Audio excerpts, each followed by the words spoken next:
Chris Prophy, Musically Obsessed, Scandinavian edition. Hi guys, Morten Ostad here with another thread follow-up.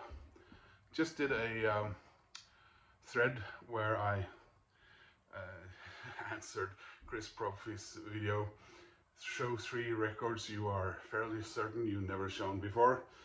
And when I was rifling through the records I wanted to show, I came across some of my Scandinavian records, and I thought, I don't necessarily do a lot of Scandinavian stuff because I don't want to be that Scandinavian guy, sort of.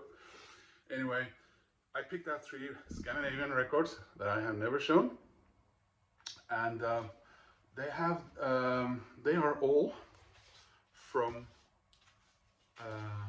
one each from Norway, Sweden, and Denmark, or Denmark, Norway, and Sweden, alphabetically correct. So let's start with Denmark. This record holds a very special place to me, for me. It was given to me on the 12th of May 1978, when I turned 7 years old, by my oldest brother, and his then girlfriend, later wife, etc., etc., Helen. So Reidar and Helen. And it is Gasolin, Gjallarhorn. This was their their final studio album. They already knew that when they recorded this. Preeminent, or whatever you say, biggest probably rock band in Danish history. They sing in Danish. They did try some songs in English, but especially, of course, in Denmark, but also very much in Norway and in Sweden, they were huge. This is Kim Larsen, who well, actually, he started his solo career the same year they released their first album, which I think was in 1971. Great album. After their last 2 albums, where they had become, let's say, more technically proficient and experimental with their songwriting and playing, they sort of went back a little bit, or even regressed on purpose to more garage rock. So got another, which means, did I already say that? Does it matter? Does it matter that it doesn't matter? Anyway.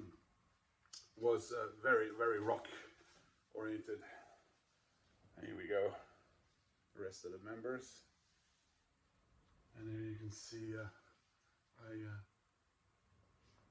put in my name and address back then on a Donald Duck sticker. So I lived at Steinhammerveien 21D, which is the Stonehammer Road, which is a suburb or neighborhood of Oslo called Sørli at Nordstrand, which was a very sort of nice-ish, middle class, lovely area back then. So here we have the inner sleeve, their famous logo. Kim Larsen, of course, became very much a big solo artist. This album, by the way, came out in, I think it was in November 1977. So it would have been out for about 6 months when my brother gave it to me as a birthday present. And look at here, I've written on the cover, I was 7 years old.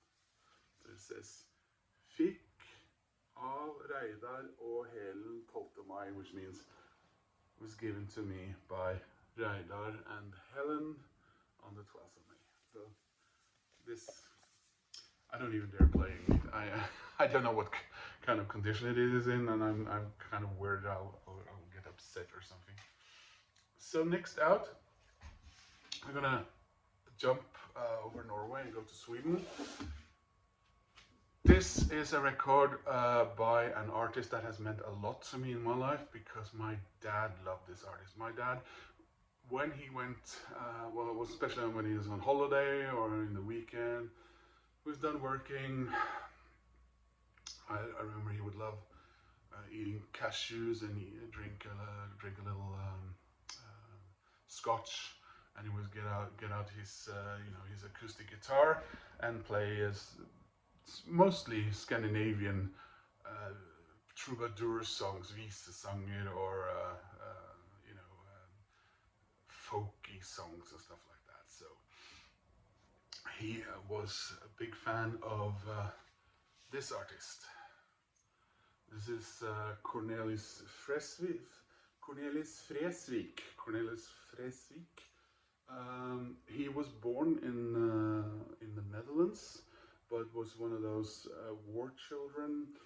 The north of the Netherlands were occupied all the way until the Germans surrendered, and the Germans, the Dutch thought they were going to get liberated in the fall of 1944. The southern Dutch did, but not the ones in the north. And the Germans pretty much did everything they could to make life as miserable and terrible as possible for the Dutch. As some sort of revenge for, and so there was a lot of hunger, and there were, I think they, as soon as the Germans surrendered, they would actually fly in, parachuting food, and a lot of kids were in a bad state, and Sweden took quite a few of those. So I think that's the story. I love the Philips record label here. And this is him singing, so Spring mot Ulla, spring, run towards Ulla, run. He sings songs by Bellman.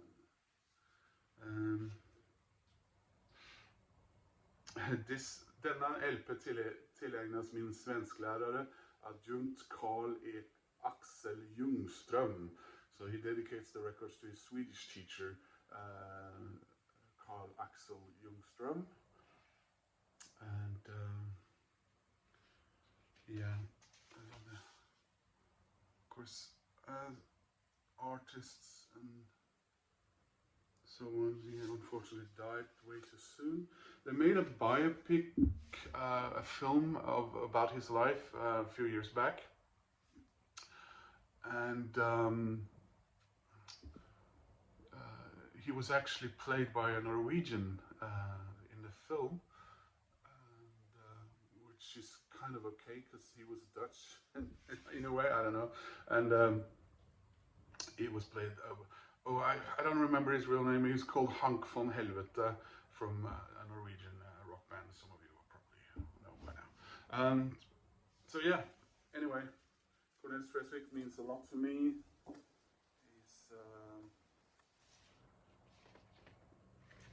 because of my dad, of course, but I mean, I bought Cornelis Fresvik records and listened to him a lot after my dad died. Anyway, last one out is Norway. This band is one of the so-called Big Four. They were Norwegian bands who broke through in the second half, I suppose, of the 1980s. And they became mostly big in Norway, but what the deal was that they reinvented pop rock with Norwegian as the singing Norwegians, because Norwegians in that genre would normally, back up until then, I suppose, they would do mostly singing English, often bad English, and the other bands were Dum Dum Boys, Raga Rockers, Jokke and the Valentines, and maybe the most Neil Young inspired ones were, and still are, deLillos. Let me see the name, deLillos. This is their debut album, Susar av gårde. Great cover. And Lars Lillo was and still is the main songwriter, but he's also joined by Lars Bäckström, who writes from none to two or three songs per album. There's clear kinks elements here. Some of the lyrics sometimes even reminds me of the Beautiful South, because they are sweet, but there's often this not only an undertone, but an absolute sarcastic, dark, um, almost scary vibe in some of the lyrics, especially Lars Bäckström's. So there's Lars Lillo, and there's Lars Bäckström, and Øystein was the drummer. He left soon after, became a Hare Krishna, and then he joined a band when they did a project called deLillos 85, where they brought, but Lars and Lars have been members through all the years. Lars Lillo, by the way, went to my school, the Rudolf Steiner School in Holseter, a few years before me, so I don't remember him or anything, but we actually got them right after they became famous to play at our school ball, which was kind of cool. And here the band is back then. This album came out in 86, if I remember. No, yeah, 86. Really lovely pop songs, really great. I think they're standing outside the old main post building in Oslo here. Min baby dro av sted I en blå folkevogn, something like that. That's kind of how they go. Anyway, guys, that was a little Chris Propfee extra there, the Scandinavian edition. Hope you enjoyed that. These bands and these artists are available on Spotify and other various sources. Of course, it's in Scandinavian, but I hope you have a listen and enjoy it anyway. So take care, guys. See you soon in another video.